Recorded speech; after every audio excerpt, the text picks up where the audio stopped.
The white two-story house in the suburbs of Hartford, Connecticut was the perfect symbol of an ideal home for Grace Miller. Every morning, she made it a habit to watch from the kitchen window as her 9-year-old son Tommy practiced riding his bicycle in the small garden. "Mom, look. This time I rode without falling." When Tommy's cheerful voice rang out, Grace couldn't help but smile. Her husband David worked as an accountant at a local accounting firm, and Grace herself worked as an insurance investigator at an insurance company in the same town. The two had been married for 10 years. "Good morning, Grace. Tommy's full of energy again today." When she turned around, her mother-in-law Dorothy was coming in through the front door with a smile. She lived nearby and came by almost every morning to check on her grandson. She was also knowledgeable about money management and was a reliable person who would thoughtfully help Grace and her husband with their household financial consultations. "Good morning. Thank you for always looking after Tommy," Grace answered while making coffee. Dorothy truly loved her grandson Tommy and happily took care of school pickups and drop-offs, as well as watching him when Grace was late from work. "Don't say such things. He's my precious grandson, so it's only natural. More importantly, David is early again today." "Yes, he seems busy with the end of the month. But I need him to take care of his health." Dorothy frowned with concern. "I've been worried lately that my son doesn't look well." "Is it work stress?" Grace agreed on that point. David was very responsible and often worked late into the night for his clients. Perhaps he was reaching his physical limits. Linda said the same thing. As a medical professional, she seems worried about him. David's sister Linda worked at the local general hospital and was always concerned about the family's health management. She had extensive medical knowledge and was a reliable person who never missed even slight changes in physical condition. "I'm really grateful to Linda. When we lay people don't understand something, she teaches us from a professional perspective." Dorothy nodded warmly. That girl has been caring and liked taking care of people since she was little. It was natural for her to become a nurse. The front door opened, and Linda appeared. She was on her way to the hospital before her shift and stopped by every week at this time. "Good morning, Grace." "Mom. Has Tommy gone to school yet?" "Not yet. He's riding his bicycle in the garden." Linda checked on Tommy's condition through the window with the quick movements typical of a nurse. "He looks healthy, which is good. Children's physical conditions change quickly, so we must always watch them carefully." Grace was truly grateful for her sister-in-law's dedicated attitude. Linda was single and cherished Grace's family as if they were her own. "How is David doing?" Linda asked with concern. "He seems as busy as usual, but I think he's fine. But just to be safe, he should get a health checkup. Especially blood pressure and electrocardiogram. I can make a referral at the hospital where I work." Dorothy nodded in agreement. "That's right, Linda's absolutely right. Health is more important than anything." Grace felt warmth from their thoughtfulness. Working as an insurance investigator, she often saw families with weak bonds or relationships that had deteriorated due to money troubles. Because of that, she truly realized how fortunate it was that her own family was so united. "How about we all have a barbecue this Sunday?" Dorothy suggested. "The weather looks good, so let's make time for the whole family to spend together." "That's a wonderful idea. I think David would be happy too." Linda clapped her hands with joy. "I'll make a salad. I have a healthy recipe that the hospital nutritionist taught me." Tommy came running in from the entrance. "Grandma, Aunt Linda. I have art class at school today." Dorothy hugged her grandson. "Really? What are you going to make?" "It's a secret. But I'm going to make something really good, so look forward to it." Linda looked at her watch and stood up. "I have to go to the hospital soon. Tommy, do your best at school." "Okay, you do your best at work too, Aunt Linda." Grace saw them off at the entrance. The life surrounded by her mother-in-law, sister-in-law, and her beloved husband and son was the most precious treasure for her. Having seen various family problems as an insurance investigator, she deeply understood how valuable this peaceful, love-filled daily life was. "Tommy, let's eat breakfast and get ready for school." "Yes." Listening to her son's cheerful response, Grace sincerely wished that everyone in the family would spend another day healthy and happy. Several weeks later, Grace began to notice changes in David. Her husband tired more easily than before and seemed to have difficulty getting up in the morning. This coincided with the busy season at the accounting firm, and client demands were becoming more severe. "David, you look pale again this morning." Grace worriedly placed her hand on her husband's forehead.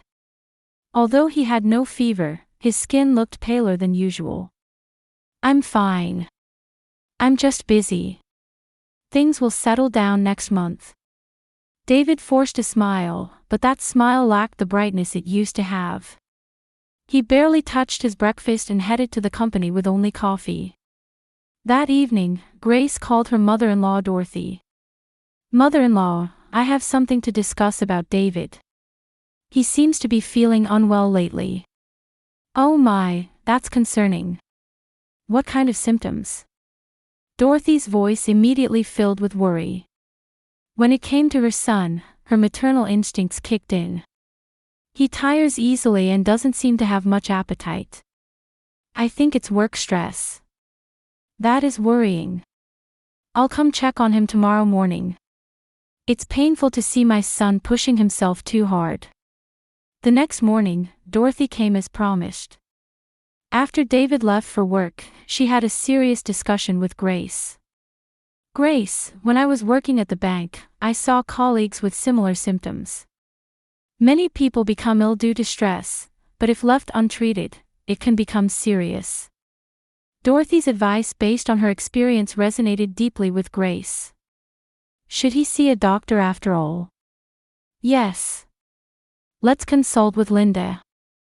She's a nurse, so she should know in detail what tests he should have." That evening, Linda stopped by after work. When she heard the story from Grace and Dorothy, her sister-in-law's expression became serious. "That is concerning. Based on what I'm hearing about his symptoms, several possibilities come to mind. It could be stress-related, but there might be other underlying conditions." Linda analyzed the situation with the calm judgment typical of a nurse. "Specifically, what might be considered?" Grace asked anxiously. "Blood pressure problems, heart abnormalities, or possibly blood disorders. In any case, I recommend getting a comprehensive health checkup as soon as possible." Dorothy said tearfully, "If something happens to my son, what would I do? He's the pillar of our family." "Mother-in-law, it'll be fine. I'm sure it's nothing serious." Grace comforted her mother-in-law, but inwardly she harbored similar anxieties. "I can introduce you to a trustworthy doctor at the hospital where I work," Linda suggested. "He's an internist and a very excellent doctor. He's also a former colleague of Mom's, so he might give special consideration." "That's reassuring. Thank you, Linda. We're family, so don't hesitate to consult about anything. We all love him." That night, Grace conveyed the family's concerns to David. "Everyone is worried about you. Mother-in-law and Linda too. I'm sorry. I know I'm causing worry, but I can't take time off work." David had a strong sense of responsibility and extremely disliked causing trouble for his clients. "But if you damage your health, it would all be for nothing, wouldn't it? For Tommy's sake, for mother-in-law's sake, and for my sake, please get examined." Seeing Grace's serious expression, David finally gave in. "All right. I'll make time next week to go to the hospital." The next day, Linda made the hospital appointment. Her colleague, an internist, agreed to make special time for them. "The doctor is a former colleague of Mom's from her banking days and is very trustworthy," Linda explained. You can get not only a health checkup but also specialized tests if necessary, so don't worry. Dorothy also showed a relieved expression. Thanks to Linda, my son can be seen by a good doctor. Thank you so much. On the day of the examination, Grace adjusted her work schedule to accompany David. In the hospital waiting room, her mother-in-law and sister-in-law were also waiting together. I'm sorry for causing the family so much worry, David said. What are you saying? Dorothy held her son's hand. You're our precious family. It's natural for us to worry. Linda also nodded. Because we're family, we support each other. You've always helped us when we were in trouble too. The examination lasted several hours. Various tests were performed: blood tests, electrocardiogram, chest X-ray, abdominal ultrasound, and others. Thanks to Linda coordinating with the doctors as a nurse, everything proceeded smoothly. The results will be available next week, so don't overdo it until then. The attending physician explained kindly. Being a former colleague of Dorothy's, he was especially caring toward the family. Doctor, are my son's symptoms serious? Dorothy asked worriedly. I can't say anything definitive at this stage, but it was good that you came for testing early. If there is a problem, early detection gives us many treatment options. On the way home, the whole family stopped at a nearby cafe. This gives us a little peace of mind, Grace said. Yes, but I won't feel settled until we get the results, Dorothy replied. Linda maintained the composure typical of a medical professional as she said, whatever the results show, we'll support him as a family. That's what family bonds are about. When Tommy came home from school, he asked about his father's examination. Is Daddy okay? He's fine, Tommy. Daddy will get better, Grace hugged her son. Grandma and Aunt Linda are worried about Daddy too, right? That's right. We're all supporting Daddy together. That night, the whole family encouraged David. Dorothy cooked her son's favorite meal, and Linda gave professional advice about nutritious eating. I'm truly blessed with family, David said with deep feeling. Surrounded by such a loving family, I'm a lucky man. Grace wholeheartedly agreed with her husband's words. One day, David left for the accounting firm in the morning, and Grace concentrated on her investigative work at the insurance company. Tommy was at school, spending his day energetically as usual. Around 3 in the afternoon, Grace's cell phone rang. It was an unknown number. Hello, is this Grace Miller? This is the emergency department at St. Mary's Hospital. Your husband, David Miller, has been in a car accident and has been brought to our hospital. Grace's heart felt like it stopped. Her hands trembled, and she almost dropped the phone. An accident? How serious are his injuries? We'll explain the details at the hospital. Please come immediately. He's currently receiving treatment in the ICU. The moment the call ended, Grace's mind went blank. David was in the ICU. She quickly explained the situation to her supervisor and left work early. While driving, she called her mother-in-law Dorothy with shaking hands. This is terrible. David has been in an accident. What? My son.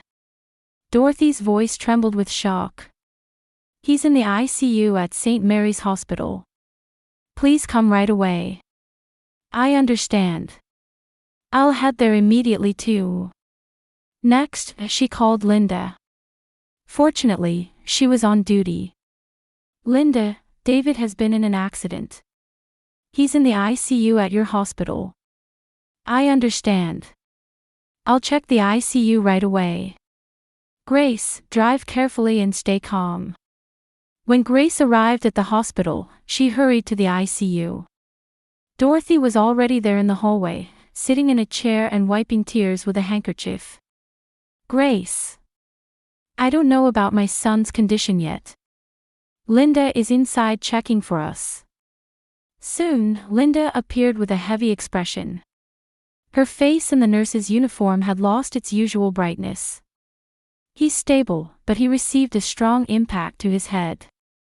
He's conscious, but tests are still continuing. Can we visit him? Grace asked. Right now, the doctor says short visits are possible. But be careful not to overstimulate him. The heavy doors of the ICU opened, and Grace went to her husband's bedside. David was wearing an oxygen mask and surrounded by various machines. Still, when he saw her, he weakly moved his hand. David, are you okay? He nodded slightly but tried to say something, moving his mouth. Because of the oxygen mask, his words couldn't be heard. At that moment, small footsteps could be heard in the hallway. When she turned around, Tommy was running toward them. Mom! Where's Dad?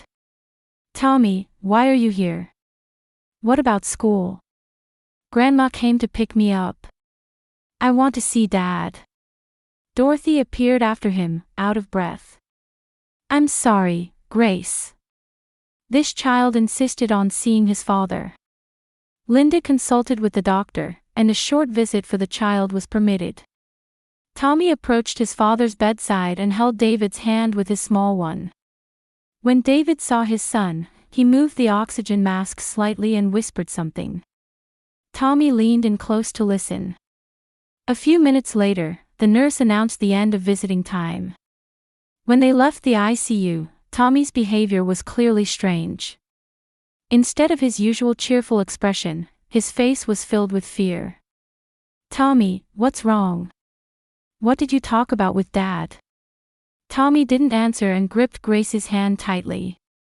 That small hand conveyed trembling. Mom, Tommy said in a small voice. Dad told me not to trust the doctors. Grace was confused by her son's words. What are you saying? Tommy, with tears in his eyes, confessed something even more frightening. Actually, I heard Grandma and the doctor talking. About Dad. At that moment, Linda appeared. Tommy, so you were here. Mom is worried about you. Linda was clearly flustered and tried to pull Tommy away. However, Tommy desperately clung to Grace's clothes. Mom, listen. I accidentally heard Grandma and the doctor talking in the hospital hallway. They were saying bad things about Dad.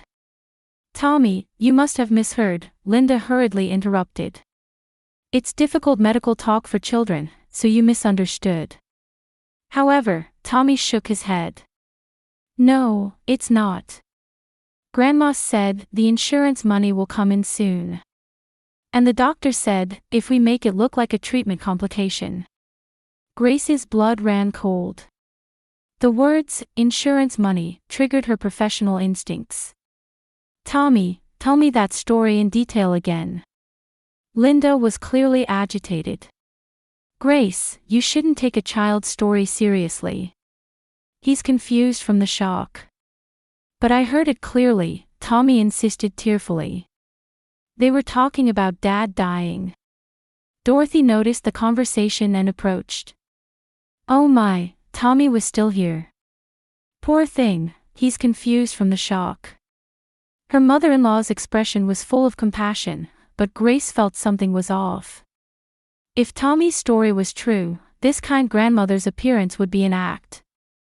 Mother-in-law, Tommy is saying strange things. Really? What kind of things? Dorothy's voice seemed to have a slight tension mixed in. About insurance money and treatment complications. A moment of silence flowed between Dorothy and Linda. To Grace, it was an unusual atmosphere that couldn't be overlooked. Oh my, poor thing. He must have heard adult conversation and misunderstood. Dorothy smiled kindly, but that smile seemed stiffer than before. Linda nodded in agreement. That's right, Grace. In medical settings, we discuss various scenarios. Tommy probably heard just part of it and misunderstood. However, in Grace's heart, alarm bells were ringing as an insurance investigator. From her experience handling numerous fraudulent insurance claims, she clearly sensed something abnormal in this situation. "Tommy, is it true that Dad told you don't trust the doctors?" "Yes, it's true." Dad gripped my hand and said it in a small voice. Linda and Dorothy exchanged glances. At that moment, Grace was certain. Her son's story was the truth. "I'm going to see David again." "But visiting hours are," Linda tried to stop her. "As a nurse, you could arrange special consideration, couldn't you?" Grace's words now contained suspicion. That night, Grace couldn't sleep. Tommy's testimony wouldn't leave her mind. Her experience as an insurance investigator strongly indicated the abnormality of this situation. She had never thought deeply about her husband's life insurance before, but suddenly became very concerned. Early the next morning, Grace began investigating David's insurance-related documents in the home study. While looking for life insurance documents from when they were first married, she found recently updated papers. Looking at the beneficiary section, Grace was horrified. The beneficiary had been changed from Grace to Dorothy. The change date was 3 months ago. David's signature was there, but something seemed wrong. The handwriting looked subtly different. "What is this?" Grace stared at the documents with trembling hands. Why had David secretly changed the beneficiary? And why to his mother instead of his wife? She quickly called a colleague at the insurance company. "Martha, I'm sorry to bother you with something personal, but could you introduce me to a handwriting analysis expert?" "Of course, Grace. But what's wrong?" "I'll explain later. I'm in a hurry right now." During lunch break, she met with a handwriting analysis expert. The comparison with David's past signatures confirmed Grace's suspicions. "This signature has a high possibility of being forged. The pen pressure and letter angles are clearly different from the genuine ones." Grace's heart was confused with anger and sadness. Did her mother-in-law forge her son's signature? Having worked at a bank for many years, forging signatures wouldn't be difficult for Dorothy. That evening, Grace went to the hospital. David's condition was stable, but he still needed intensive care. Linda was attending as the nurse in charge. "Grace, he's getting a little better gradually. But we still can't be relieved." Grace harbored new suspicions about Linda's words. If Linda, in her position as a nurse involved in medical care, was a conspirator. "Linda, I'd like to talk to the attending physician.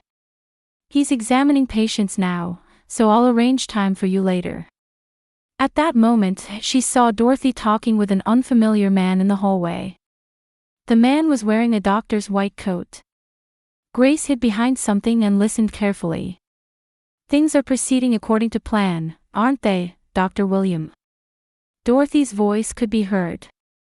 "Yes, Dorothy. In a few more days, we can make it look like a treatment complication." "Linda is being cooperative too." Grace's blood froze. Tommy's testimony was true. "How much was the insurance money again?" the doctor asked. $500,000. "Even split 3 ways, it's a sufficient amount." "That's right. You helped cover up my medical malpractice, so I'll make sure this succeeds." Grace took out her cell phone with trembling hands and started recording. "Linda will handle the medication adjustments, right?" "Yes, that girl will perform perfectly as a nurse. My son's wife trusts the family completely, so she won't suspect anything." Still, the signature forgery was masterful. As expected from a former bank employee. 30 years of career isn't for nothing. But let's be more careful. I'm worried that grandson might say something unnecessary. No one believes a child's testimony. It's enough to explain that he's confused from shock. Grace recorded sufficient evidence. She quickly left the scene and headed to the police station. "My husband is about to be murdered." The police officer initially didn't believe Grace's story. However, when she presented the recorded conversation and forged insurance documents, they understood the seriousness of the situation. "We'll start an investigation immediately. To ensure your husband's safety, let's transfer him to another hospital." That night, with police cooperation, David was emergency transferred to another hospital. Grace, along with police officers, waited for Dorothy, Linda, and the conspiring doctor. The next morning, all three were arrested. When Dorothy appeared at her son's hospital room, she was shocked to see the empty bed. "Where is my son?" Grace said calmly, "Your son is in a safe place." A police officer appeared and handcuffed Dorothy. "You're under arrest for fraud and attempted murder." Dorothy became distraught. "Grace, this is a misunderstanding. I'm a mother who loves her son. Would a loving mother forge her son's signature and target his life insurance money?" Linda was also arrested simultaneously. She tried to continue acting until the end. "Grace, this is wrong. Aren't we family? Family doesn't exchange a brother's life for money." The conspiring doctor, William Hartman, was also arrested. He had committed medical malpractice in the past and had asked Dorothy to cover it up. As repayment for that favor, he had participated in this plan. During police interrogation, the full scope was revealed. Dorothy had used her knowledge from her banking days to skillfully forge her son's signature. Linda was supposed to handle medication adjustments as a nurse, and Dr. Hartman was to create a death certificate as a treatment complication. The three had planned to split the $500,000 life insurance payout and were trying to murder David. The traffic accident was a perfect opportunity for them. "Why did you do such a thing?" Grace asked Dorothy. "Money," Dorothy answered while crying. "Life after retirement was difficult. But it's true that I really loved my son. If you loved him, you wouldn't try to take his life." Linda also confessed. "I had debts. I was about to be sued for medical malpractice and needed money." However, what shocked Grace most was that these three people had been planning for a long time and had continued to deceive her as family. Without Tommy's brave testimony, David would have been killed. Her 9-year-old son had saved his father. "Mom, is Dad really okay?" "Yes, Tommy. Dad will get better. You saved him." Grace hugged her son. This child's pure heart and courage had saved the family. David recovered smoothly at the new hospital and regained clear consciousness after a week. When he learned the truth, he was deeply shocked but recovered with the support of his wife and son's love. "We have a real family," David said, gripping Grace's hand. "You and Tommy, the best family possible." A year later, new flowers were blooming profusely in the Miller family garden. David had completely recovered and was living a healthier lifestyle than before. There were almost no after effects from the accident, and he had begun to cherish time with his family more. The court verdict was severe. Dorothy Miller received a 7-year prison sentence for fraud and attempted murder. Her crime of abusing her knowledge as a former bank employee to forge her son's signature was viewed seriously. Linda Miller received a 5-year prison sentence for conspiracy, plus permanent revocation of her nursing license. Her actions contrary to medical ethics as a healthcare professional brought significant social sanctions. Dr. William Hartman received an 8-year prison sentence for medical ethics violations and attempted murder, and his medical license was also permanently revoked. His crime of committing further crimes to cover up past medical malpractice was severely condemned as an act of betrayal against the entire medical community. All three appealed, but the evidence was irrefutable, and the verdicts were confirmed. Social reintegration after release was expected to be extremely difficult, and it would be impossible to regain their former positions or trust. Particularly for Dorothy and Linda, isolation in the local community was inevitable. "Mom, aren't Grandma and the others coming back anymore?" One day, Tommy asked Grace. For her 9-year-old son, understanding the family's betrayal was difficult. "That's right, Tommy. But we have real family, don't we? Your father, me, and you. A family that loves each other. Grace answered while hugging her son. She had learned deeply this past year that even with blood relations, without love there is no true family, and that daily trust and affection are proof of family. I'm glad I could protect Dad, Tommy said proudly. Your courage saved Dad. You really did well. David also gently patted his son's head. If you hadn't been there, I wouldn't be here anymore. You're a true hero. Grace's experience as an insurance investigator had ironically saved her own family. Having seen many insurance frauds professionally, she was able to notice the fraud even among family members. I never thought that what I learned at work would be necessary to protect my own family, Grace told David. It was your expertise, Tommy's courage, and the bond between the three of us that got us through. Since the incident, the Miller family's bond had become much deeper than before. They felt the strength of a family truly united by love rather than superficial blood relations. Grace continued her work at the insurance company, but through this experience, she came to understand the importance of family more deeply. She was also able to approach the families she met in her investigations with greater empathy. Family is really about accumulating small acts of love every day. At dinner one evening, Grace said thoughtfully. The relationship with her mother-in-law and sister-in-law had certainly seemed ideal on the surface. However, there was no real love there, only hidden greed for money. That's right.